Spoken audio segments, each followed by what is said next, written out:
Hello, everybody. I hope you're having an excellent day, and welcome back to the FCTD podcast powered by Red Monkey. And before we get started here, I'd like to take a moment to call attention to the month of June, which happens to be Men's Mental Health Awareness Month. And in honor of that, our partners over at Red Monkey are offering 20% off site wide off of all of their wonderful products. All you have to do is head over to their website at redmonkey.shop and enter code men's mental health. That's all one word. And you do that at the checkout, and you'll receive your 20% discount on the products you know and love. Again, that's men's mental health to receive 20% off. And with that being said, let's get right into things here as this is episode 4. And today we're going back to our roots and taking a look at the side of mental health pertaining more to mental health, as far as men's mental health, I should say. And we're joined by a very special guest today who has an incredible story, who is currently still on this journey, and a very good friend of the Red Monkey family, Mr. Brent. How are you doing today? I'm good. I'm good, Jordan. How are you? I can't complain. I mean, I guess I could because my neighbors are having their lawn guys outside, and this is like the worst time for me to record. Well, it makes you feel any better. I live right next to a highway, but it doesn't Oh, look like it. You might hear some trucks and stuff in the background, and motorcycles and whatnot. But all it's good, all all good. good, It's all man. part of the Privilege problems. yeah, there you go. It's all part of the environment. We have everything going on here. I'm in the studio, you're outside. I think that's a great Mhm. balance. Yeah, it feels good. So All I right. just So, real quick, I just want to thank you for having me. oh, yeah. I love what you guys are doing. Especially the Men's Mental Health Month. I think it's incredibly important. So I'm honored to be here. Oh, yeah, thank you. We obviously wanted to get people on here that appreciate what we do.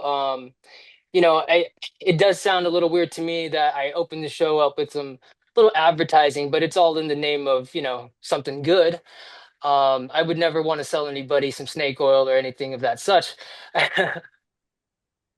But again, we want to thank you for coming on here as well. I mean, everyone's time is valuable, and that's the one thing we can't get back. We've talked about that before in another episode. So we are very pleased to have someone like you on. We know that you're very busy and you're taking your time out to help others, and that's a very commendable thing. And we would love to always have you on. So I'm glad to know you.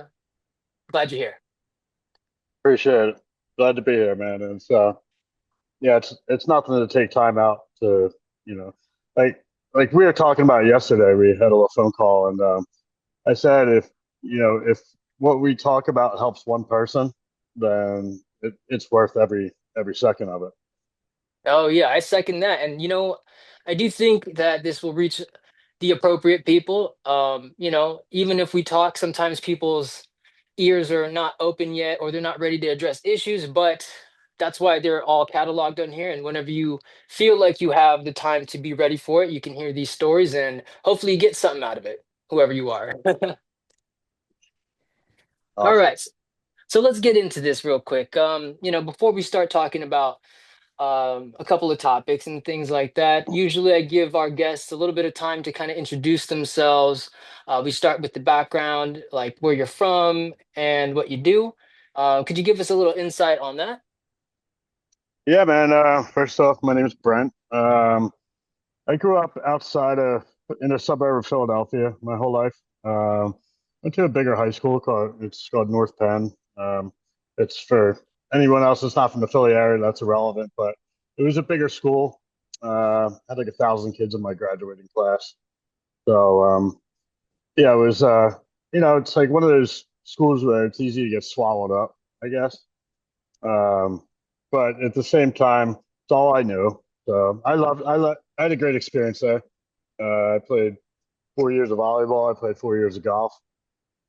Um, but yeah, anyway, you know, kind of like a little background on how I grew up. My dad is he passed in 2018, but he was um, he was an alcoholic, an active alcoholic for his whole life, at least the entirety that I knew him. He never tried to get sober, but it was. I don't want to disparage him. Great, he was a good dad. He taught me a lot, but there was the volatility. There was a strenuous household. Uh, it was, I guess, for lack of better terms, verbally and physically abusive. Um, and as a small child, you feel helpless. When he's like screaming at your mom or your brother or myself. It makes you feel very small and insignificant. Um, so I think it's from a young age that instilled like a lack of self confidence, um, a feeling of being less than, and maybe not worthy. It just robs all your self confidence, I guess. Which eventually you know led me to go down the road of alcoholism and drug abuse. Um, and I mean, part of that, it's a disease. I know that.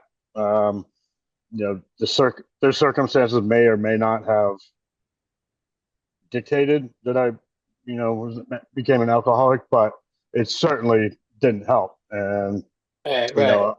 know, I also suffer from depression and anxiety, and that really like manifests itself probably towards the end of high school. Like when I was like a late bloomer, as far as like having girlfriends and stuff, because I was probably just scared of girls.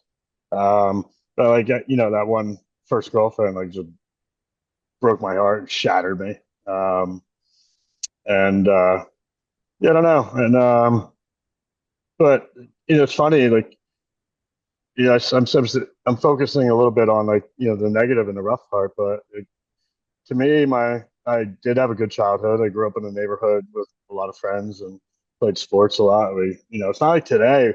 Like back then, you could just run around the neighborhood, like especially in the summer. You go Yeah, out of the yeah. house at 8 in the morning and be home for dinner. And Hmm. you just kind of had free reign. Um, yeah, it was cool. The one thing I do like, so I explained it. I'm an alcoholic, and I am um, I am in a 12-step program. I was debating whether or not to say that I was in Alcoholics Anonymous, because you know if God forbid I relapse down the road, I don't want to give them a bad name, but Yeah, I gotcha. it's a great program, and I do a lot of service for them, and some of that is like speaking at rehabs and things. And but anyway, one of the ways I usually start that out is I get right to the dirt. I talk about the fact that I was sexually abused. I'm going to call it abuse, rape, whatever you want to call it, by an older boy in my neighborhood when I was like 10 or 11.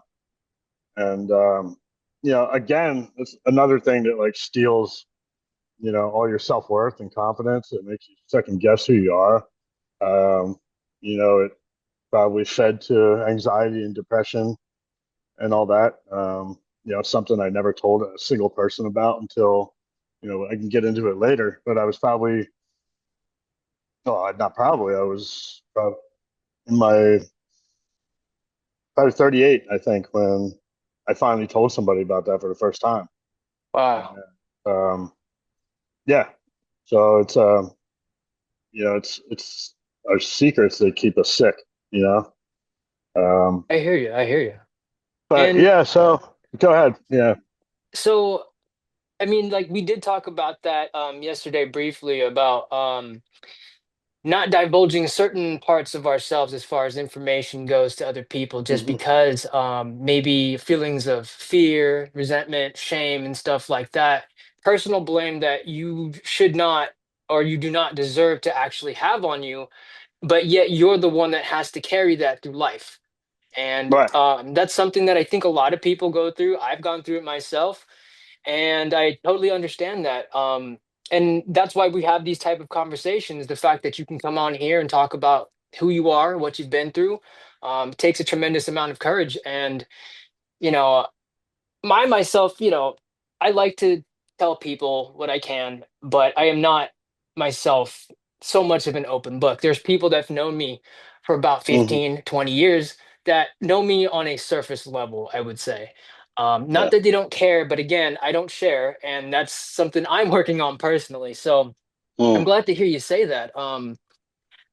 You know, is there any, I mean, I know you can't speak for everybody, but is there Yeah. a personal way that you chose to handle that after, when you said you were 38? How exactly do you deal with something like that? Um, a lot of therapy. I did something called EMDR therapy, which is for it's. Don't quote me, but I believe it's mostly for people with PTSD. PTSD comes in all forms. From all Mm, kinds of different things. Soldiers have it, rape victims have it, abuse people have it. It's just it's post traumatic stress. right. And so anyway, I did that EMDR therapy, which is interesting because what I did, and I think the therapist I had helped tremendously with it. But what I would do is you watch this light bar go back and forth, and then you talk about exactly what happened. You Mm, kind of replay it out loud, and which is not easy, you know, of but course. somehow takes it from one part of your brain to another, and to the point where you can replay the everything that happened in your head, but it doesn't have a negative effect on you. Mm, Uh, like it doesn't send you into depression or something. But also you're asking like how I got through it. It's ultimately my point of view about it changed. It's like it's not. I finally came to the realization. It's nothing I need to be ashamed of. I was a victim. mm, I didn't choose to do that. Like somebody did that to me. You know, so like I was a kid. Why should I be ashamed of it? mhm, And you also mentioned that a lot of people don't talk about it because it's the shame and the guilt that comes with it. But we talked a little bit about this last night, you and I, that societal norms say, oh, men or people, you don't talk about that kind of stuff. You just bury it deep down inside, um, and it's my belief that most people don't talk about that stuff because they're afraid of what people are going to think. mm, It comes from a place of fear. And to talk about it openly and say, yeah, this happened to me, and yeah, it was fucked up, and it's not all right. But to be able to go out and openly talk about that so that other people know they're not alone, I think that takes bravery. Not like I think it's less brave to hold it in, you know. right, right. I mean, I So feel the same way. And again, it's like whenever someone's ready to, and maybe they might not ever address the situation. That's yeah, not really for me to say, but I mean, I can't, yeah, even for myself, like I said, I've not gone through maybe the same trials that you have, and there are still things I don't want to share. So, and it is because I'm overprotective of myself, in yeah, which I would be afraid of what someone would think about me, this, that, the other, not really thinking that like I'm not also giving other people the credit to be around for me. And that's yeah. something I have to realize now when I'm a little bit older. And I'm glad I do now because it's just gonna help me. And um yeah, I don't know if I would be able to deal with my own stuff had I gone through anything similar. It takes time. And I didn't just one day wake up at 38 and say, I'm going to deal with this. It's all good. Like Mm, I had blacked it out from my memory basically throughout my teens and my 20s and most of my 30s. Um, it was around the time I think I was like 36 and I was first trying to get sober. I was newly married. My then wife was pregnant, and like I knew I had to try to get sober. Like my drinking was out of control, and my brother and I had gone to a meeting, and you know, we took separate cars, and when I drove him back to his car after the meeting, he's like, "Yo, you'll never guess who I ran into." I was like, "Who?" He's like, and it was that guy who did that stuff to me.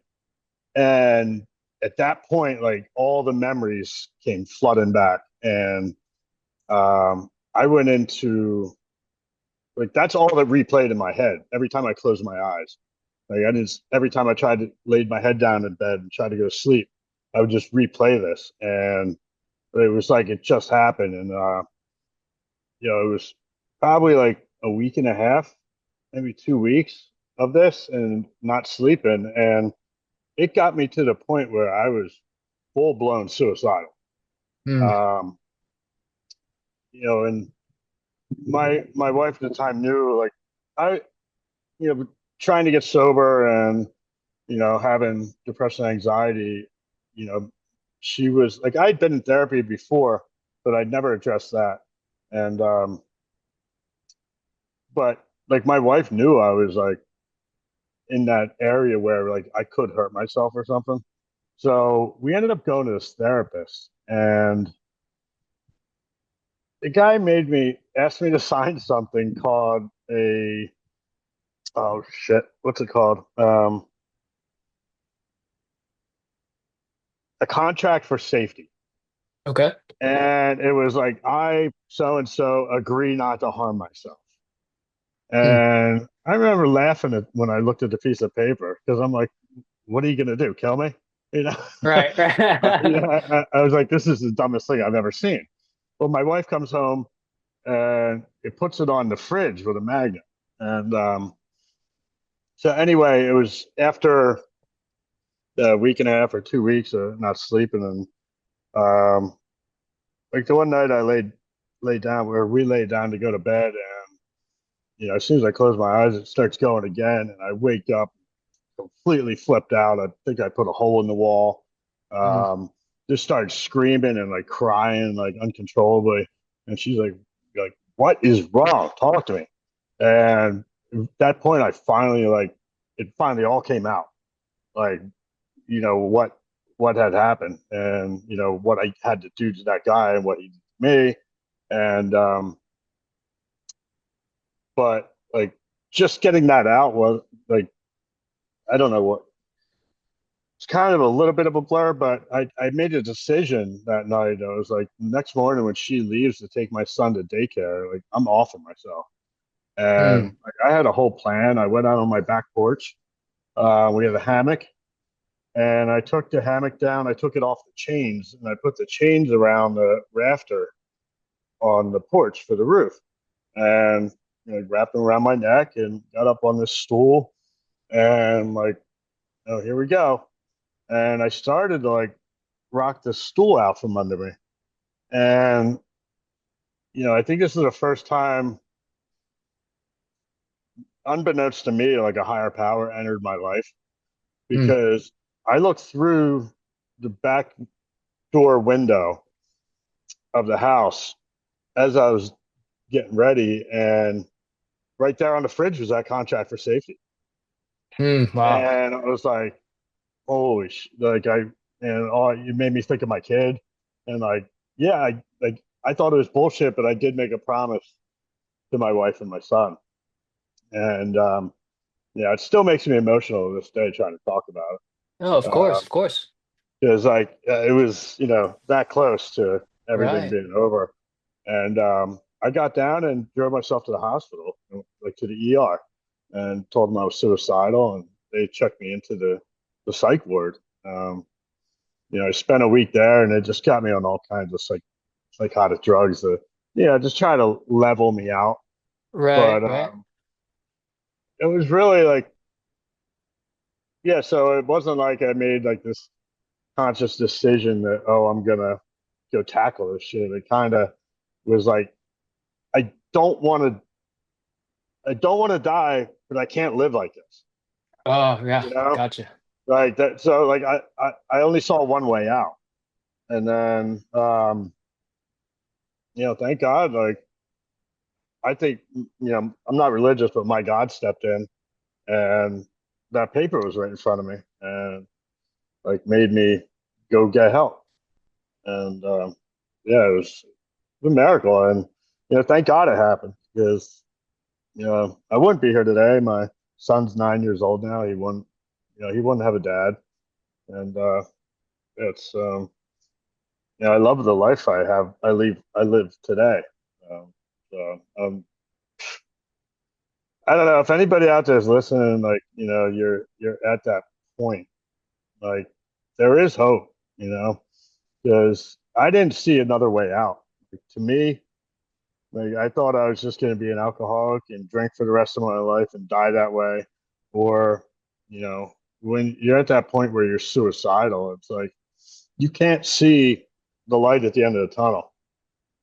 But like things do get better. Um, just you gotta ask for help, and that was the start of my journey.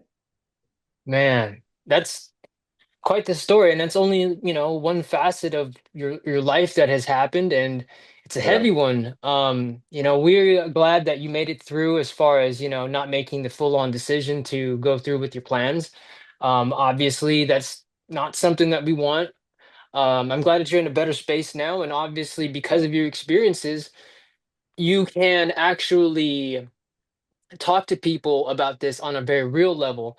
I feel like sometimes when people go to certain, maybe I'm not calling therapy bullshit because obviously it's not, but sometimes it's hard to connect with the person you're talking to because you're thinking in your mind, well, you've not gone through what I'm going through. So how could you yeah, understand, right? yeah, yeah. So Well, hearing it from you, it's a whole nother thing. no, I appreciate that. And yeah, it talking to a therapist about something like that is difficult, and I didn't feel like they had a lot for me in that respect. The other places they really therapy has really helped me moving forward is understanding why I act and feel the way I do. Mm, Like things from my past that influence my behaviors and my thinking.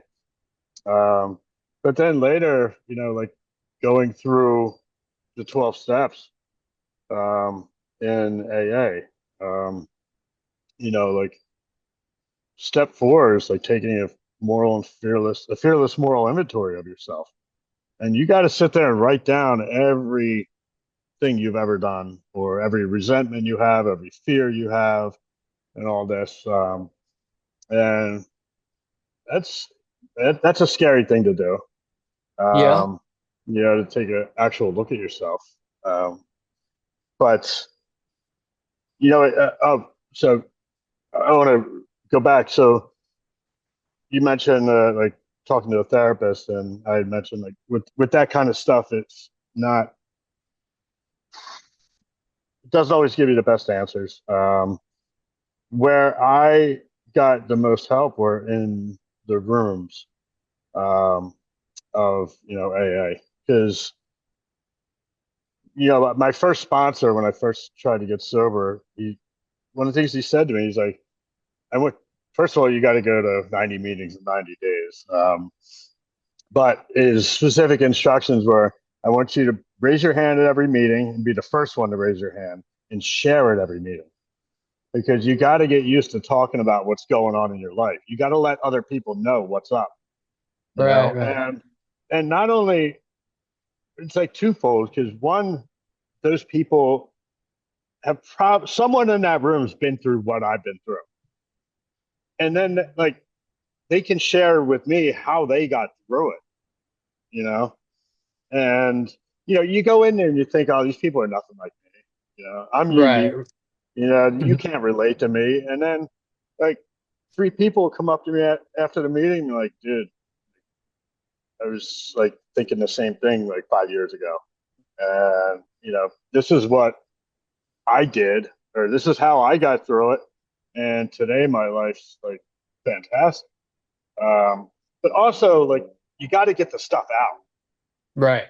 you know, which is one of the scariest things, raising your hand. And, like, I would raise my hand and just spend the whole time thinking of what are they thinking about me, and like, Mm. how do I word this perfectly so I sound cool, Right.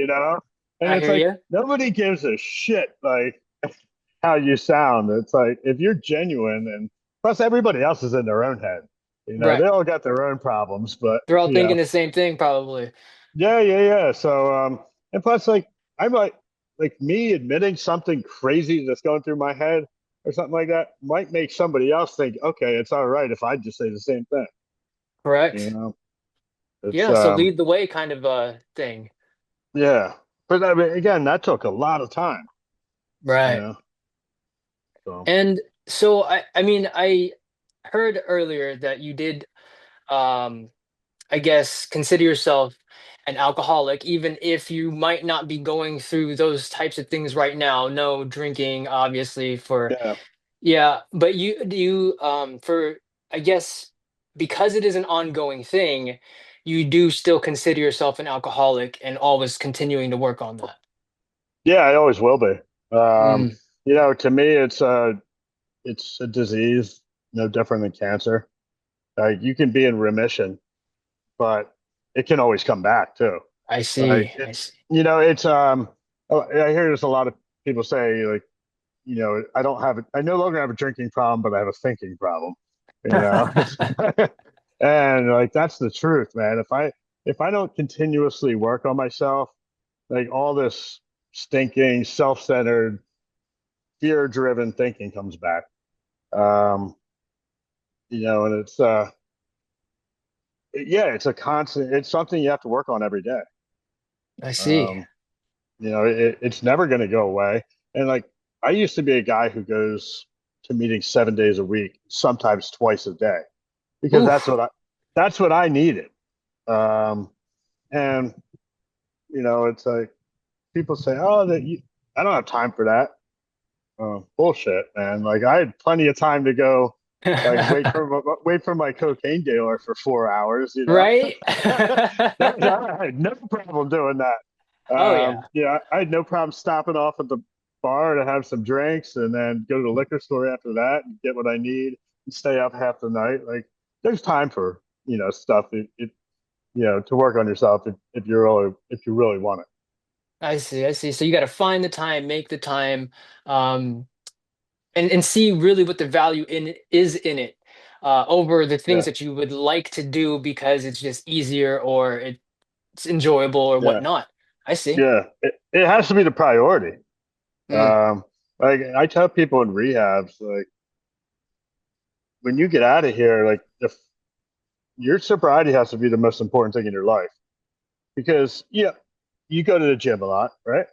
yeah. Oh, every day. You work out, and like I'm sure anybody listening who's tried to start working out, like you have to go that first day, right? And Right. then like you might get through a week and then you're like, all right, I'm going to take a day off. And then you get that slippery slope. It's like, yeah, well, I take 2 days off. I'll go back on Monday or whatever. Ah, And then like everything just starts getting to be more important. And next thing you know, like you're not going to the gym anymore. right. It's no different than that. So, Okay. Yeah, I mean that's a good piece of advice because I do figure that there are people in the world that say, "Oh, well, I don't necessarily drink anymore. I don't consider myself this or that." But I think you do bring up a great point that is, if you have been struggling with this certain thing, no matter what it is, for a certain like a large portion of your life, it is kind of going to stick with you for the rest of your life, and it's going to be a struggle every day. But as long as you know how to deal with it and you know how to talk to yourself, value yourself, talk to other people, and you have certain yeah. tools to deal with it, it becomes much easier. I myself, I didn't, when in my younger days, and it's not that I'm old or anything, but when I was in like my late teens, early 20s, I drank a lot. And I didn't really think about any repercussions of it. I didn't think I had a problem with it, but it came to the point where you'd stay out all night, drink all night to the morning. The next morning comes and you're drinking again. And you have an issue at that point. I Mhm. just thought I was having fun. I thought this is what everybody does when we're this age. Yeah. Yeah. And that's not true. Like that's not what everybody does, you know? A certain Yeah. amount of people would, but it took me a long time, I guess, to figure out that I was slowly, killing myself and wasting my life, wasting my time. But more importantly, I think it was that I was hurting other people and I didn't necessarily see all that, my family, Yeah. and my friends and stuff like that. So it's been a long time since I've actually had a drink. I don't know if I should consider myself an alcoholic or not. But occasionally I can have a drink, but nowadays it doesn't agree with my body because Mm. I think I have drank so much to the point where if I have a little bit, I don't feel good physically. Um, Yeah. my body's kind of shot off of that. And there came a Mm. point where I did have a moment of crisis where I had like alcohol poisoning, this, that, the other, and Oh wow. how that goes. And one of my friends actually, one of my I would consider him my brother. We went through a lot of things together, because we both bonded through trauma. Like that usually happens. Yeah. Um, he took care of me that night, the next day, and then we had a good conversation about it and stuff. And I realized, like, dude, it's not, what I think it is. And to have somebody else see it from the other side and kind of hold that mirror up to you and tell you that, not from a place of judgment, but from a place, I guess, of love and care, Hmm. that really changed a lot of things for me. And I stopped drinking massively. I started taking care of myself a lot more. And, you know, it's something that you can easily fall into. Like you said before, it's a generational thing sometimes. My father was a heavy alcoholic when he was younger. I Yeah. think the thing that changed him was having me personally. Um, just like what you're saying, that your kids, your family can save your life when you Hmm. start thinking a certain way. Yeah. Wow. Yeah. And there's. So, and you Sorry. Go also ahead. mentioned it was drug abuse as well. I mean, obviously alcohol is a drug, but we're talking about other types of things, like you've mentioned Hmm. cocaine, stuff like that. Yeah. I'm sure you're abstaining from that as well. Hey everybody, I hope you're enjoying the episode so far. I just wanted to take a quick second to thank the supporters and all the sponsors who help make this show possible. First, we have a New Mexico brand that's veteran owned and operated by the name of Jiu-Jitsu Cartel. They support the community by helping kids that are passionate about competition but face financial struggles. They aid in sponsorships for tournaments as well as partial coverage for training for families in need, providing them access to jiu-jitsu, allowing for a healthy outlet as well as discipline and character. So if you're interested in more information about Jiu-Jitsu Cartel, you can follow them on their website at jujitsucartel.com or on Facebook and Instagram at Jiu-Jitsu Cartel. Next up, we have Andrew's General Contracting out of Hatboro, Pennsylvania, where they specialize in all of your home improvement needs from floor to ceiling. So if you're located in the area and you have the need for general renovations for your home, go ahead and hit up Andrew's General Contracting at 215-674-2429. Again, that's 215-674-2429. Or you can follow them on Facebook and Instagram under Andrew's General Contracting LLC and tell them the Fight Clean Talk Dirty podcast sent you. Now, back to the show. Yeah. Yeah. Yeah, man. I'm off everything.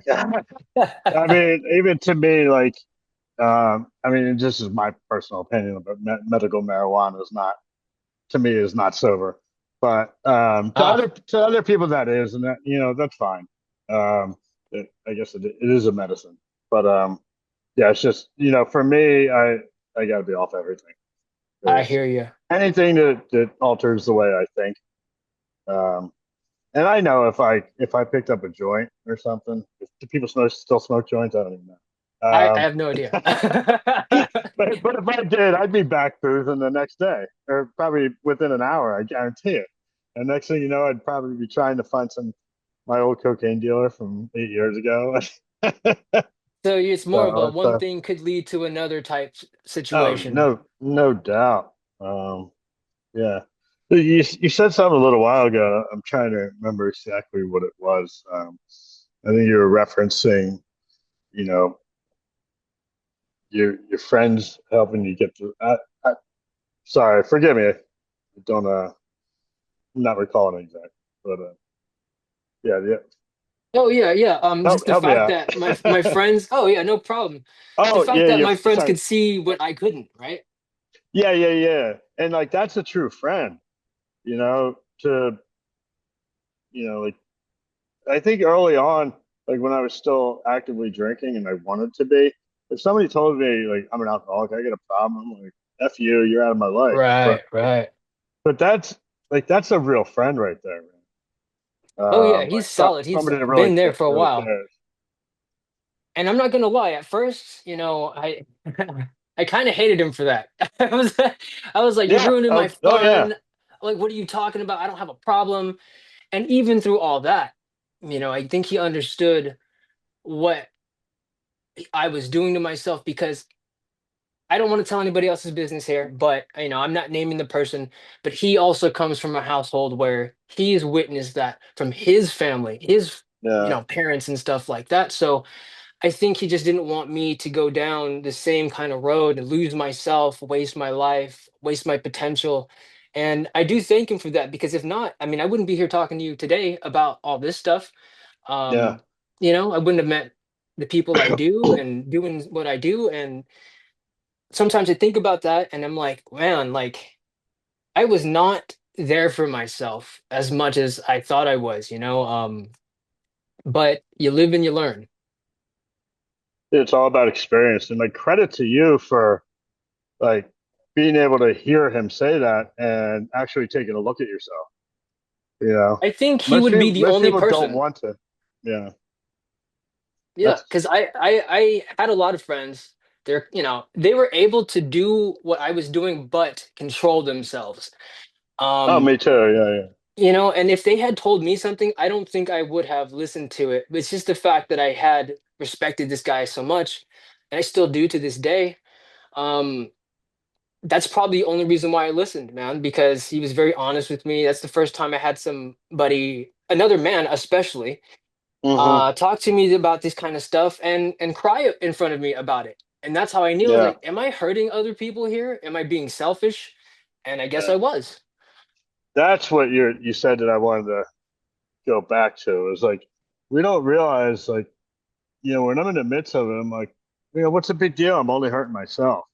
Mm, But like you don't realize the harm you're doing to people around you, the people you care about. Like, it's a constant lying. Um, like, I'm not a thief, but I stole. And by that, I mm. mean, I stole people's time, stole people's peace of mind, I stole people's trust. And, that's, when I look back on it, it's like, man,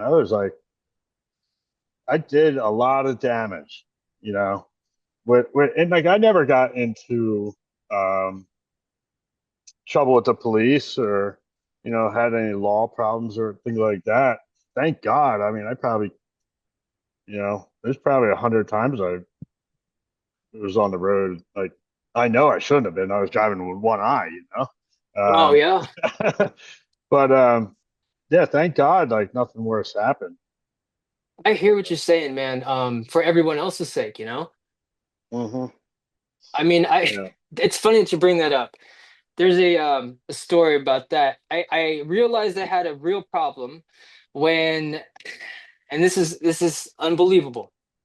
I was drinking all night, and I was in somebody's garage. It was a party of some sort, and I got blacked out to the point where I was only present for certain parts of that night.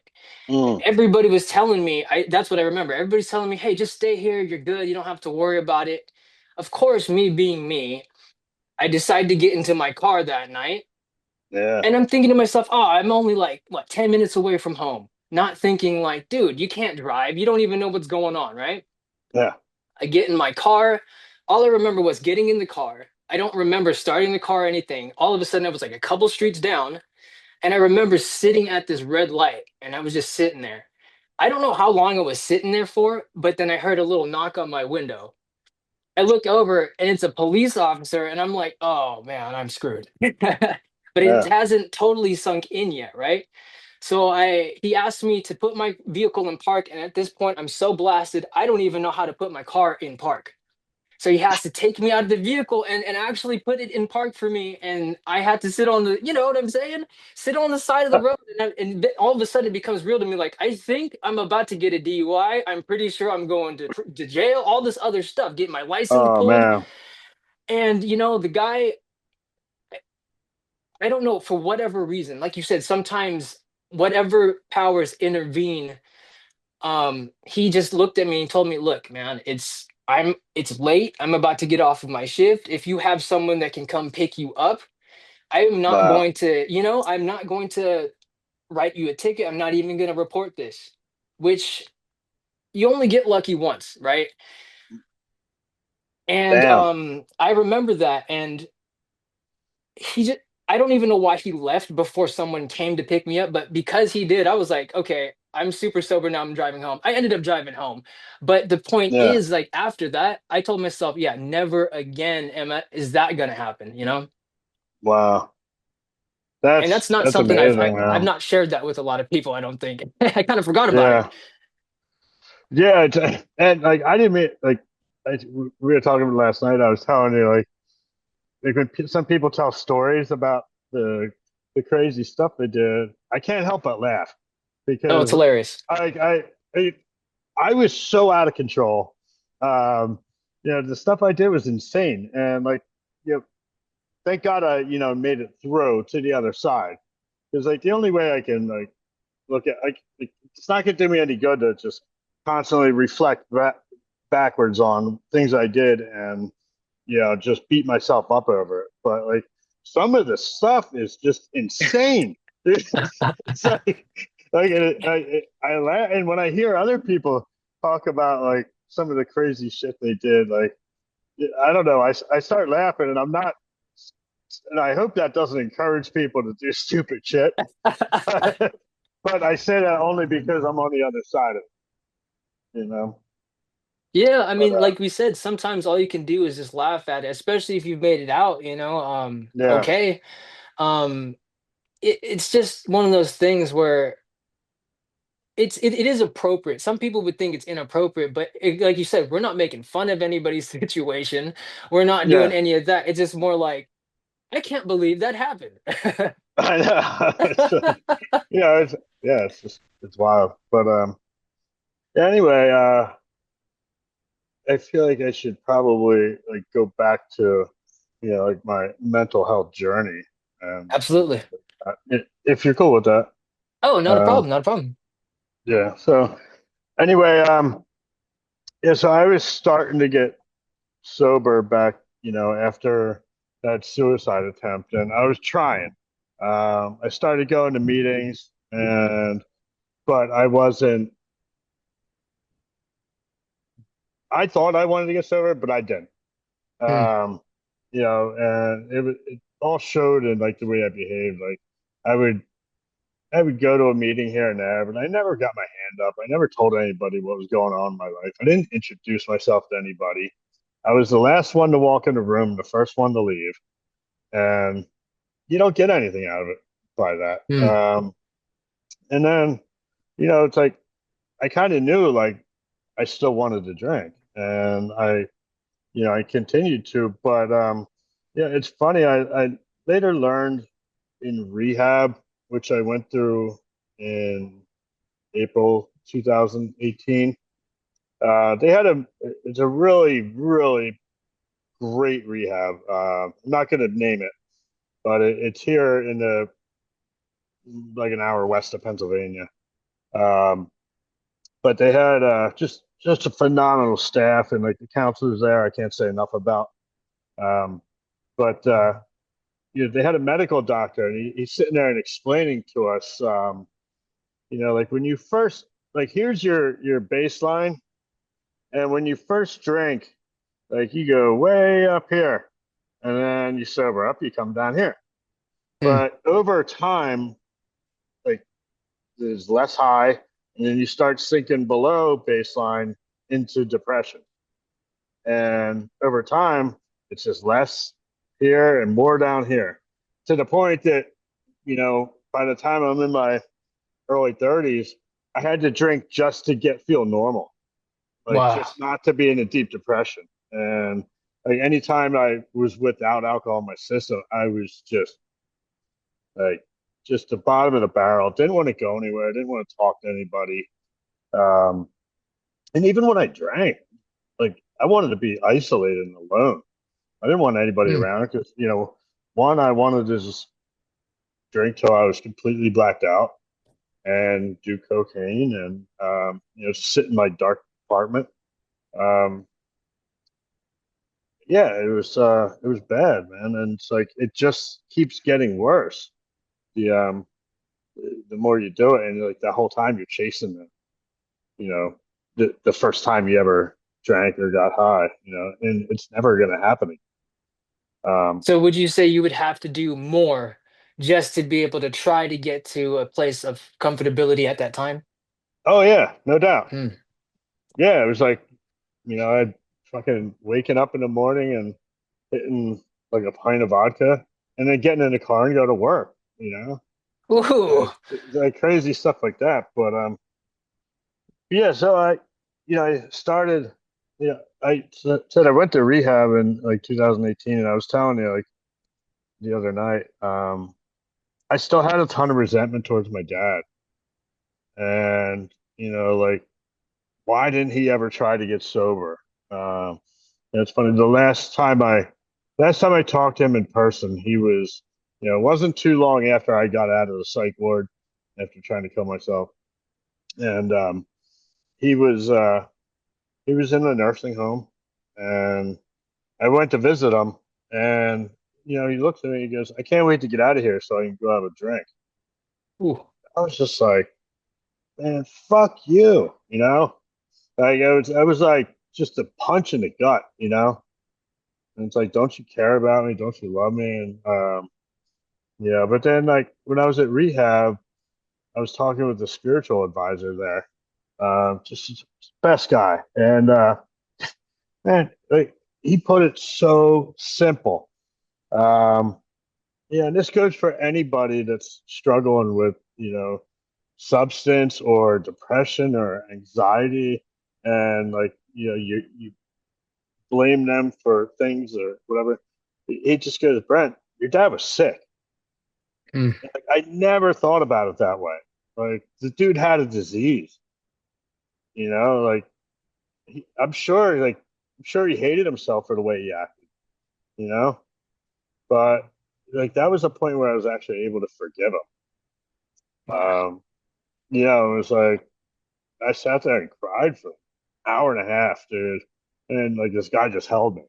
Um, and yeah, man, it was just really revealing. So And that allowed you to see your dad in a different light, understand a little yeah, bit maybe of what he was going through and the struggles yeah, behind that. And then you start to realize, well, I guess there's not that much difference between who he is and who I am. yeah, yeah. Mm. Just like I think when you're young, you look at your parents like they're superheroes, and Ah, like absolutely. they can't ever like do anything wrong, or like they're always right, and you always look up to them no matter what. And the truth is, like everybody's flaws, you know, Mm. and yeah, just finally realized like, man, he's only human. And like now being a dad, I realize how freaking hard it is. Oh, But yeah, but yeah, but yeah. So but I went to rehab and like that, you know, I stayed sober for like 5 months.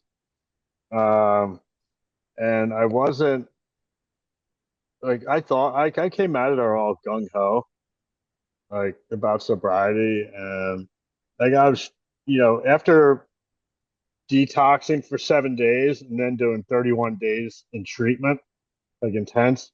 Like finally, all the stuff was out of my system. I'm feeling great about myself. I'm feeling great about life. And but like, again, I'm going to meetings and I'm not really sharing. Like I'm like surface level shit. Um, right. but about 5 months in, I started to want to drink again. Mm. And, of course, did I tell anybody? Nope. And then one Y- night after a meeting, I find myself at the liquor store getting a pint. And, I went right back to where I left off. Um, and like I'm hiding it from my wife. Thank God my son, he was like a year and a half, 2 years old at that point, never saw me drink. Thank God. But yeah, I was going into rooms taking coins, saying I was sober up to 11 months. Jeez. Like just lying to people, man. It was like that shame and guilt was horrible. But the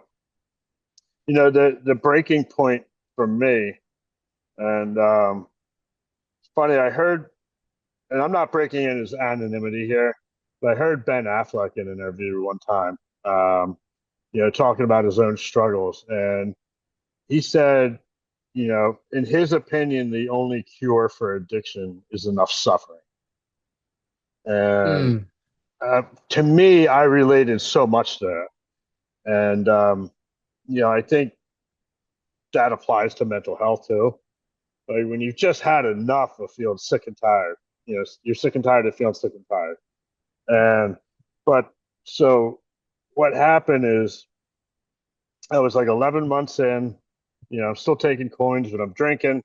And I told my wife, yeah, I got to go up to our cabin in the Poconos to cut the grass. And like the real reason I wanted to go up there is because I just wanted to have some beers and like cut the grass, have some beers, and just like feel like a man again. Like I'm gonna do some outdoor work and sip a couple beers on the tailgate of the truck. Well, like somehow that was my intention, but yet somehow I also managed to get like 3 handles of vodka and three eight Ooh. balls of cocaine. And dude, I was there for I don't even remember, probably close to 7 days. Um, and at that point, like my depression and anxiety, and I glossed over quite a bit of it, but it had gotten so bad that even when I was there drinking and doing that, I was curled up on my couch in the fetal position for a week, just like crying, like hysterically, laughing like the Joker. One minute, like not sleeping, not eating. Like my whole diet was vodka and cocaine, and like I'd fall asleep sitting on the couch with a handle in my hand, and I'd come to, I'd blow a line and drink more, and then like, but it was a mental living hell.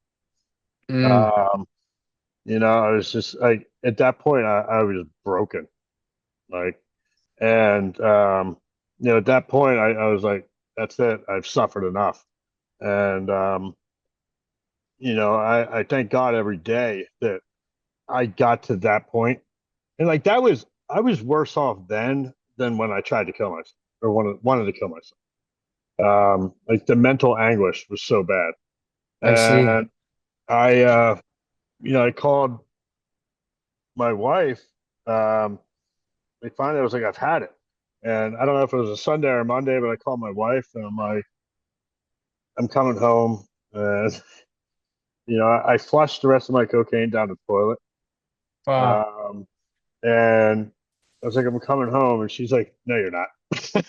She's like, you're going to, I'm 39 years old at this point. She's like, you're going to live with your mom for a while. And, I thought like maybe this will last a week. It's like every good alcoholic, you think, you want everything to get better and you want it now, you want everything instantaneous. And then she held out for like 2 months, but it was, they say you keep coming and a miracle will happen. And like the miracle happened for me because for whatever reason, every desire to ever pick up again left me that day. Like, Mm. and that was 7 years ago Saturday. So Wow. this past Saturday was my 7 year sobriety anniversary. And Congratulations, my man. thank you, man. Thank you. It's something I'm like probably one of the things I'm most proud of in my life, aside from my kid. Um, but yeah, so like I consider that the day I was actually like reborn. Um, I like this all this weight was lifted off of me. And then from that day forward, like life just got so simple. Hmm. All I have to do today is not drink and everything's gonna be okay. You know? Like I'm gonna have a roof over my head. It may not be mine, the house Right? I own, but I got a roof over my head. I'm gonna have food in my belly. Um, and like all of a sudden like I'm looking around, I'm like, holy shit, the sky's so beautiful. The birds are singing. Like I'm up at 5 in the morning watching the sun come up. Um, and like there was this great opportunity where like, if I wasn't working, I could do whatever I wanted. Mhm. Like I didn't have to go chase a drink. I didn't have to go chase a drug. Next thing you know, I'm like, I rediscovered all my old passions. And like one of those big ones from when I was like 16, 15, 16, 17 was I was way into fly fishing. Okay. So I'd get done work, I'd jump in my truck and just drive an hour, like to a half hour, an hour and a half, 2 hours, 2.5 hours, and go somewhere and fish till I couldn't see anymore. And then I'd come home, but like it was like one of just the coolest months of my life, dude. It was just like I'm free, you know? Like, I'm And totally free to do whatever I want, and I'm mentally just not. I don't have the bondage of this addiction anymore. Um, it's amazing that like how you live in your own world when those types of things happen. You think you're yeah, connected to everybody else, but you really are just closed off and you're not able yeah, to see outside of that. yeah. But the crazy thing is, like, when I got to my mom's house, like, first thing I did, I called my sponsor, and I had to come clean. I was like, dude, I've been drinking for the last 6 months, and all this. And he's like, all right, man, what are you gonna do about it? I was like, anything you fucking tell me. Hmm. And like, it was the first time I was open to take suggestions from people. Um, and I was like, I would have done anything. Like, they say again, the 90 meetings in 90 days. I think I did like 130, maybe Hmm. 150. Um, because like I wanted it so bad, dude. I started showing up early, raising my hand every time I got there, and like yeah, it was fucking nerve wracking as hell. And like I went back to that first meeting, like so ashamed, but like everybody was accepting, and they're like, "We're glad you're here, man. Like, here's my number. Call me if you need anything." And like people would call me, like start checking up on me all the time. I'm like, fuck, like people do care. Right, right. And then eventually, like after doing the right thing and not simply not drinking and like doing the next right thing, over time, like all these relationships started to heal. Like you start regaining people's trust. Um, and yeah, man, eventually I ended up moving back in with my wife. Like we later separated probably a year and a half into my sobriety, but um, yeah, we got a beautiful kid out of it though. And like it wasn't like an ugly divorce or anything. It was um, I think the more I got sober, the more I realized, I'm not in love with this person.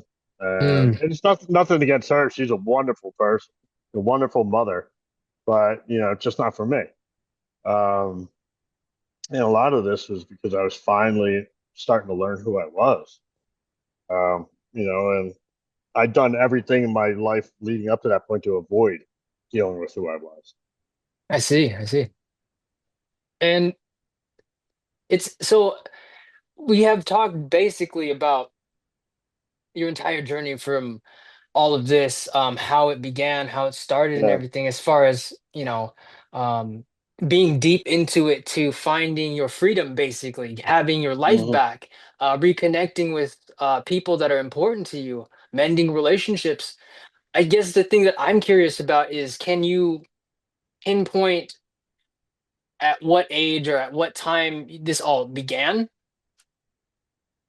The what part? As far The as like, I guess the addiction, self-medicating and stuff like that. oh man,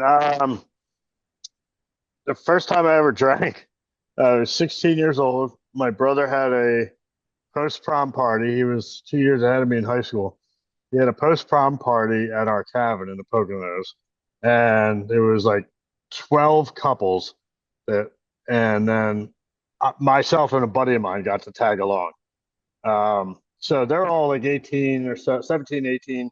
I just turned 16, and yeah, I think they tapped the keg at like noon, and I drank straight through till 2 in the morning. Oh And man. it was like I still remember it when it as soon as that first beer like hit me, like the shit eating grin I got on my face. And all of a sudden, I'm like, oh my god, I'm here. Like I've arrived. Like I all of a sudden I had all this confidence. Like I felt like I could talk to people, talk to girls, and like laugh and stuff, and just be normal. Um, but yeah, and I think every time I picked up a drink from that then on, it was I was the last one up at the party every time. It's just once it it's like to say once the train left the station, it wasn't coming back. Oh yeah, it's off the rails Yeah, from there. it's freaking gone, man. And but yeah, it didn't really like it was kind of just like a the occasional weekender in high school. Um, when I went to college, that's when it just got real bad. Mm. Um, and I don't think I mentioned it earlier, but yeah, I played or golf in high school, and I ended up getting a scholarship to play D1 golf. And I went to orientation, which is like the week before everybody else gets there for freshmen, and all the fraternities were throwing parties. I had the freaking time of my life. I was like, I'm not missing this to go travel on weekends. Right, right. I hear Like you. one of those huge regrets. But that being said, if I had, I told you this last night. If I had to live my entire life over again, I wouldn't change a single thing.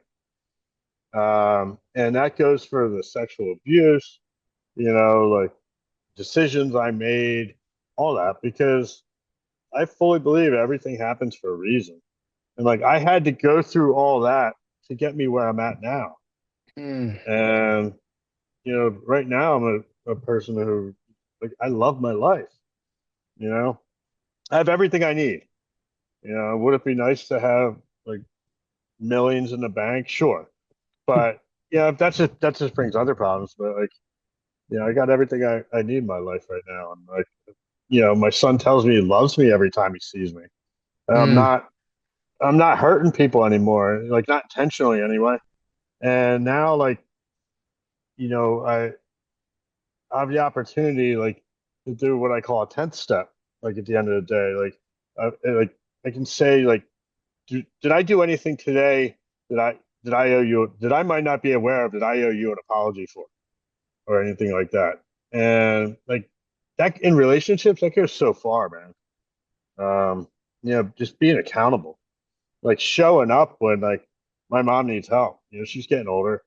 She needs help with stuff around the house, and like if I say I'm gonna be there, I actually show up, dude. mm. Like before, it's like, oh, I don't feel good. I got the stomach flu again. The stomach flu. Yeah, yeah. Uh, I mean, we all, I guess, have to go through our own personal journeys. I'm not going to say that one person's is heavier than the other. I'm not sure yeah, because everybody's is their own. it's their Um, own reality. Yeah. Oh, absolutely. I'm glad that you are able to fully experience your life, fully be present for your kid. Like you said, that's got to be the most rewarding thing in your life at this point. Hmm. I know you mentioned that you want to be there as far as not just say, oh, like I'm your dad's and I'm expected to be here, but you do want to be part and present in their lives and participate in all of that. Yeah, man. Absolutely. And like, this year for the first time ever, like I stepped out of my comfort zone. I'm helping coaches flag football team. Uh, we are winless so far, but you know what? It's extra time I get to spend with them, and it's like, um, yeah, it's something I didn't think I would love that much, but I have an absolute blast. Hmm. Um, you know, yeah, it's just been so much fun. Like I get to participate in my own life, which may sound weird. It's like obviously, yeah, you do. Everybody does, but like before, I wasn't present in my own life. Hmm. You know, uh, like I'd be somewhere, my head's always somewhere else. Now I can actually be present for myself and other people. That makes sense So to me. yeah, yeah. So, um, but yeah, man, like I'm not gonna sit here and say my life's the most amazing thing on the planet, or like I have the best life of anybody, because there's still days where the depression comes in. Like Absolutely. that's a chemical imbalance, in your brain. Um, it can circumstances in your life can influence it. I recently made probably three career changes in the last year. Um, One was because it was interfering with my schedule with my son, but then I took another job that I thought was going to be great because it was 10 hour. It was 10 hours a day, 4 days a week, Monday through Thursday. I'm like, sweet. I go, and the money was great. Like I can go do that for, um, you know, 4 days and have a 3 day weekend. You can't beat that. But after like 2 months of the job, like it was just repetitive, monotonous, boring, uh, required zero thinking. Hmm. And I was finding myself depressed when I was at work. And, next thing you know, I'm scrolling on the phone and like just thinking like a lot of unhealthy thoughts and things. And thank God, like today I can recognize when I'm in an unhealthy situation like that. And, it's like, I think so many people are in jobs that they feel like they have to do because they want to maintain a this quality of life or this financial level or whatever. But I was like, you know what, screw it. Like I'm not happy doing this, and I left, and I was going to actually go back to school. Um, Hmm. but then I landed a job in the field that I was going to go back to school for, and I'm having a freaking time of my life. Um, like I actually like I wake up on Monday and be like, shit, it's Monday, man. Like I'm like actually like wanted to go there and like I work with my hands. We were talking about that last night too. I told you about this thing I saw probably on Instagram or something about Winston Churchill. Mhm. Like he would, his obviously his job was stressful, but he also admittedly suffered greatly from depression, and he came home and laid bricks, um, and it did that for hours. And I think somehow, and I'm no scientist about this, a therapist, but somehow that working with his hands and actually seeing something be created, like helped with his depression immensely. And I'm seeing those same benefits from, the job I'm doing. Um, so yeah, man, that's been pretty cool. Yeah, man, like I've had to leave a couple careers just because you know, you only live once, man. You got to Yeah. do what makes you happy. I think at least And that's an interesting for me. concept Yeah, because there are a lot of people. I mean, I understand how it is. I mean, you got to pay bills, this, that, the other. You're tossed in between. Does this pay enough? What are the hours yeah, like? And there's a lot of people I feel that are doing things because they feel as if that's just what it is, and that's it. Yeah. And I understand it's not easy to make a career change by any means, especially if you have people that depend on you, Yeah. other things such as that. I mean, look, I can't say anything about it. My career changed probably the same amount of times as you in the last year. Yeah.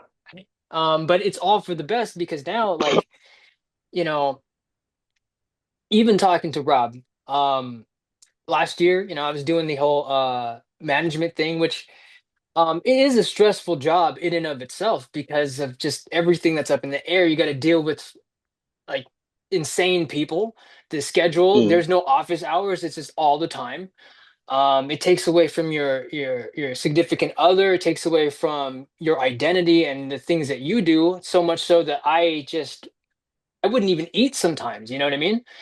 Yeah.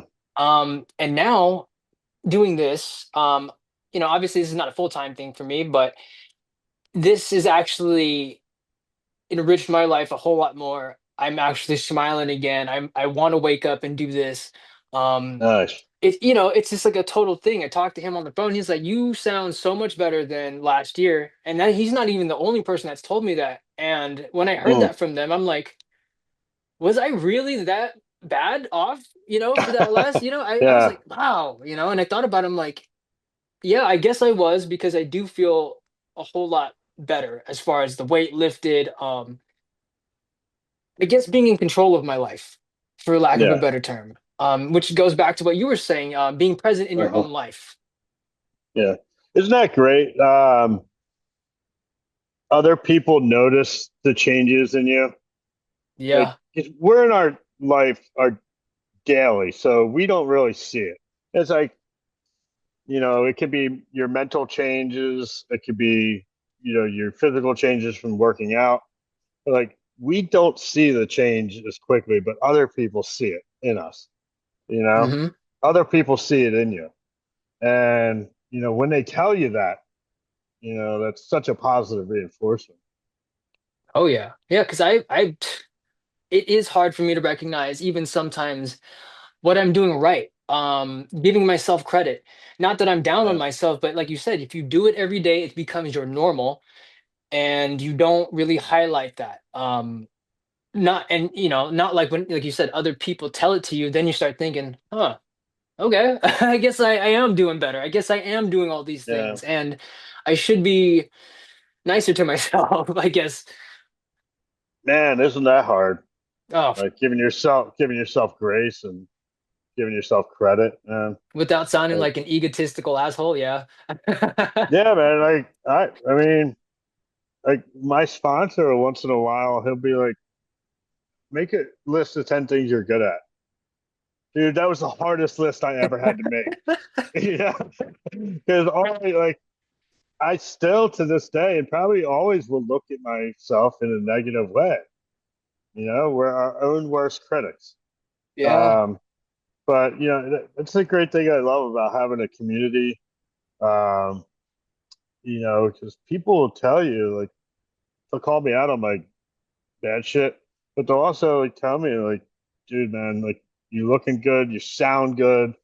Um, and like, the other cool things, like, if I don't have the answers to something, and I usually don't, because my first instinct is usually the wrong one. Um, like, I have this community of people I can go bounce ideas off. Yeah, even if I think they sound crazy. Um, and like, people will either share their experience with me about, you know, how they got through similar things, or just say, yo, pause. All right. One of the most important things I've learned in probably the last 7 years is pausing before I react. Um, and like, it makes such a big difference. Um, even like, in relationships with people, like, let's say, things get heated a little bit. I can be like, look, I'm not always good in those situations. I need to like process shit and figure out what's going on in my head, how I really feel, how to articulate it. Mm. And so like, I'll be like, all right, I want to have this discussion, but I need some time. Like, can I get back to you? Like, can we have this discussion at a later date? That's And probably for the best. yeah, yeah, because otherwise I'm gonna end up saying some stuff I regret. I mean, I think that might also be just kind of a male thing to want to just fix something immediate. Well, not fix something immediately, but become just say what it is. Yeah, Most pragmatic that comes to your mind, hey, blah blah blah. And then afterwards you're like, yeah, maybe I should have thought about that a little bit more. yeah, and yeah, I don't know, man. Yeah, Life is that weird journey where you're constantly learning about things externally, but definitely internally are always growing. Things are always happening, you're always changing. I mean, every 10 years you notice I'm 10 years older, and you kind of get down, well, not you, but people get down on that like, oh, I'm getting older. hmm. But that doesn't necessarily mean things are getting worse, right? Nah, just physically. Yeah, yeah, yeah. Just physically, you get out of bed, you're like, Yeah, oh. no, man, everything hurts. But yeah. So I feel like I'm getting away from like the whole like mental health thing. Do you feel like that's going on, or Oh are we no, on a you don't good have to track? worry about that. I mean, you know, I think we have explored a lot, and especially you talking about what you've been through. Um, there really isn't, a script to what we're doing here. Yeah, Again, just a conversation, and it's just like you said, life is sometimes up, sometimes down, sometimes we get away from things, but I think at the end of the day, there's no doubt in my mind that people will get the message that you're trying to send.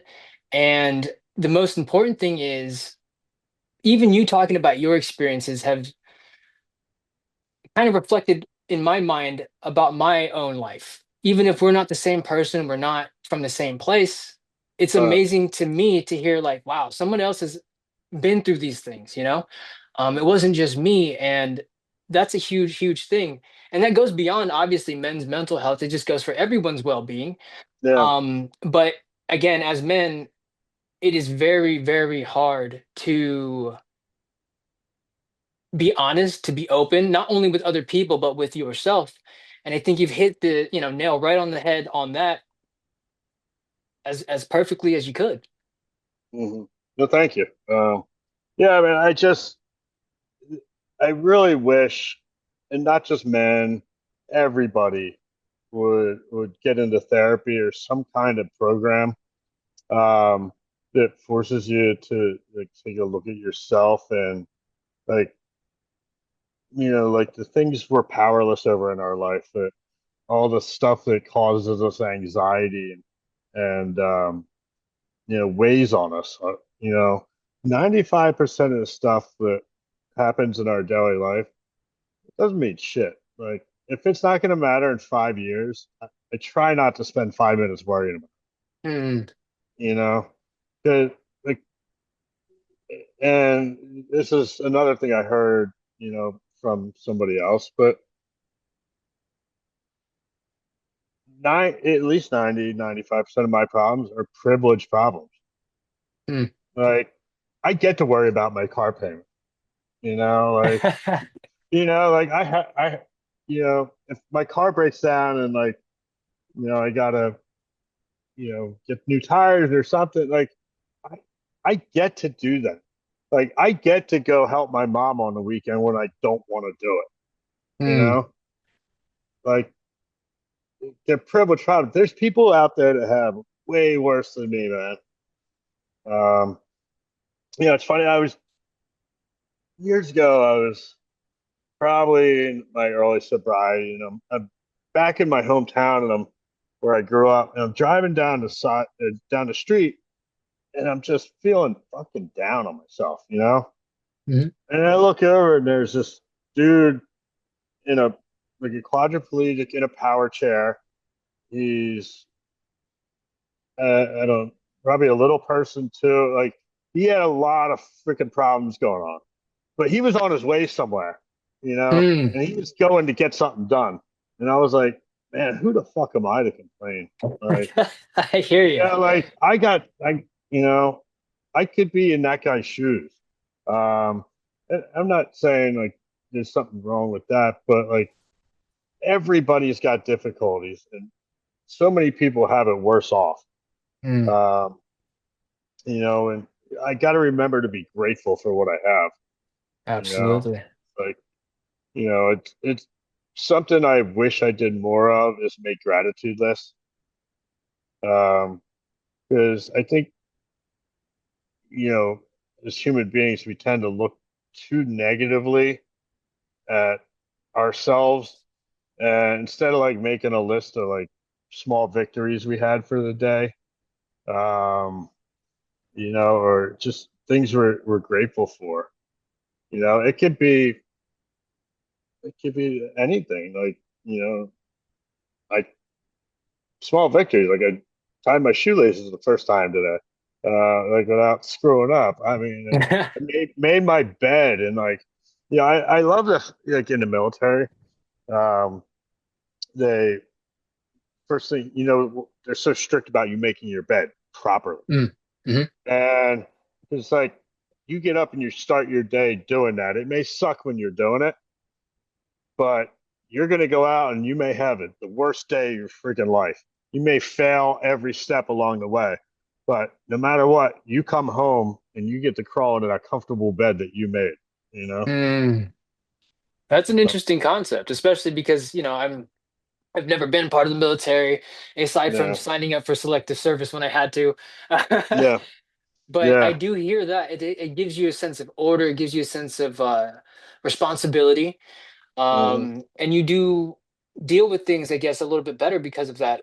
Um, yeah, it's not been my thing, but I do respect that whole ideal. It's the same thing, I guess, when you're at home. I guess I can equivalent that to if you have a nice, neat home, a clean home that worked hard to do. You go out there, you yeah, experience whatever, you come back and like, oh yeah, I can relax here in this nice, comfortable area yeah. I just don't have made to. for I don't have me. to clean it. Yeah. Oh man, because I So, tell you, that it's like the worst when you have to deal with things and then deal with things at yeah, home. yeah, and like little things that can make you feel better mentally, or you like doing the stuff around the house you don't want to do. Like when you see something, take care of it right away. Mm, Then it's not sitting there waiting for you later when you're tired and aggravated and all that stuff. Um, yeah, I don't know, man. Another thing, like just just navigating life. Like you got to take it one day at a time. mm, Um, sometimes that can be too much. Sometimes you take it 8 hours at a time. I got to make it to lunch break. All right. yeah. Um, and then once I get through that, I can, make it to dinner. And then I just got to go to bed. Like that's how I applied that to a lot of my drinking. Or like, when I was like, like you said, when I first got sober, the obsession left me, but there's still days like you struggle with other things. And, it's like, you know, like in the army, they have a Delta Force, and like they have the most grueling selection process in the world, and like it's called officer training, or sorry, operator training course, and they have to do this insane hike through the mountains of West Virginia. You got all you're given is a flashlight and a map, Oof. and you have to make it from checkpoint to checkpoint, and you can't use trails and all this. But like, you're also carrying like an 80-pound rucksack and all this gear. And like I've heard, talking to other people and hearing stories, like by the time it's like your second or third day of this, you're so tired and mentally beaten. Like it's just like, all right, let me get to that next tree up, you know? And I hear then what from you're there, saying. it's just baby steps, man, like small little victories. And then the next thing you know, you look back and look at all the shit I've accomplished, and then you feel good about yourself. And I think that actually does make sense because sometimes if we look too far ahead and it doesn't go the way that you expect it to, that Yeah. could really tank you, right? Mm-hmm. Dude, Mm, like if I had, especially early on, somebody tells me, and this is kind of the way most people look at it in early sobriety. If you sit there and go, I can't have a drink for the rest of my life, you're gonna fail. mm, But because that's too overwhelming. It's like telling yourself you can't do anything for the rest of your life. But if I just don't drink today, like, and then like just say, all right, if I have a drink, I'm gonna do it tomorrow.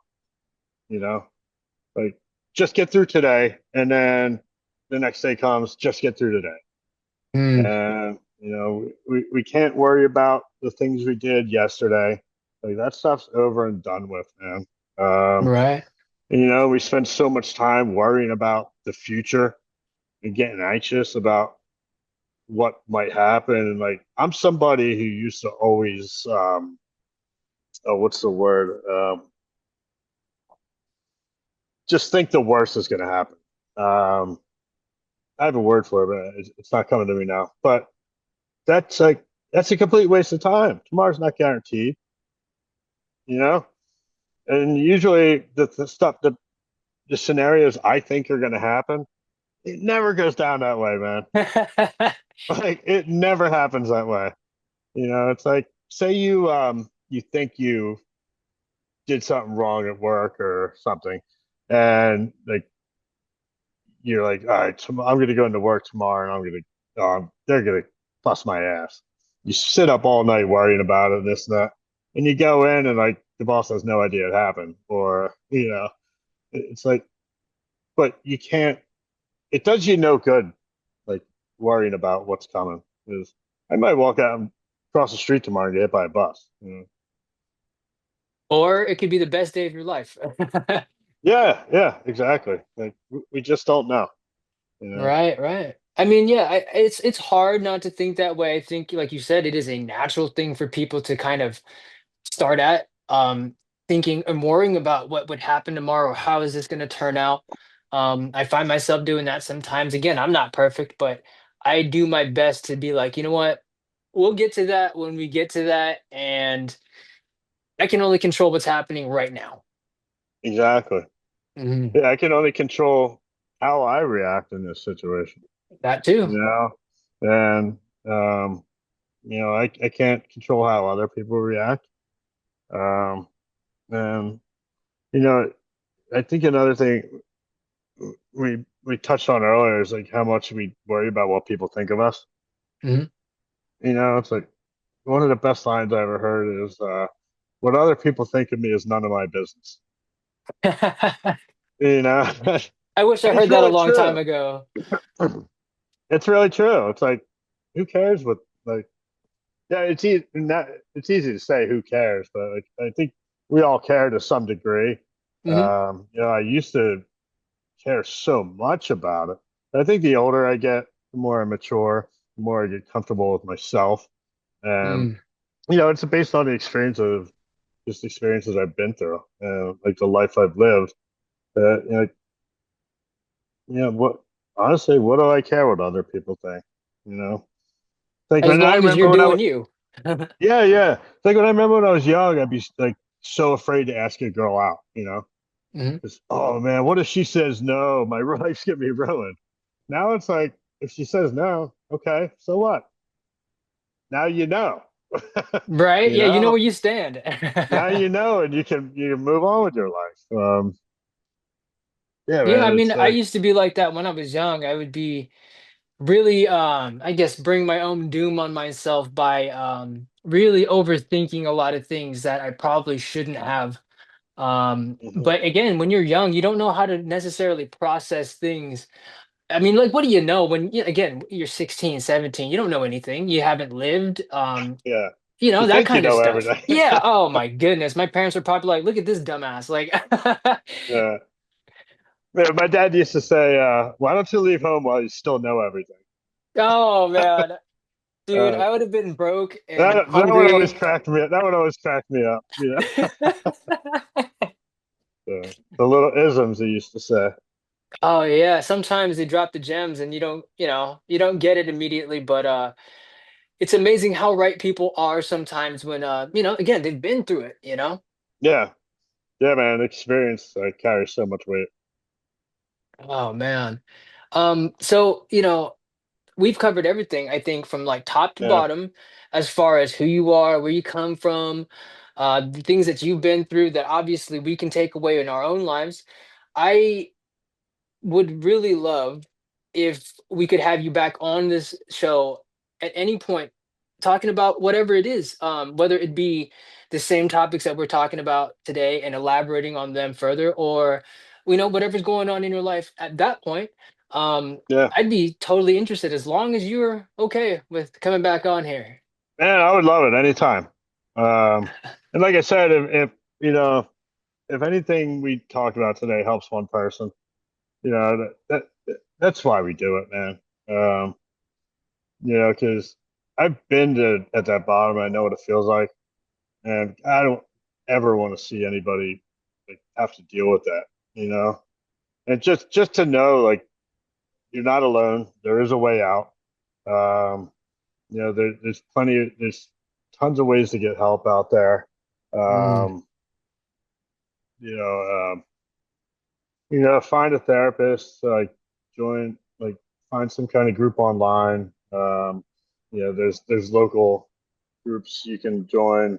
Um, but yeah, man, like things do, if you're struggling, things do get better.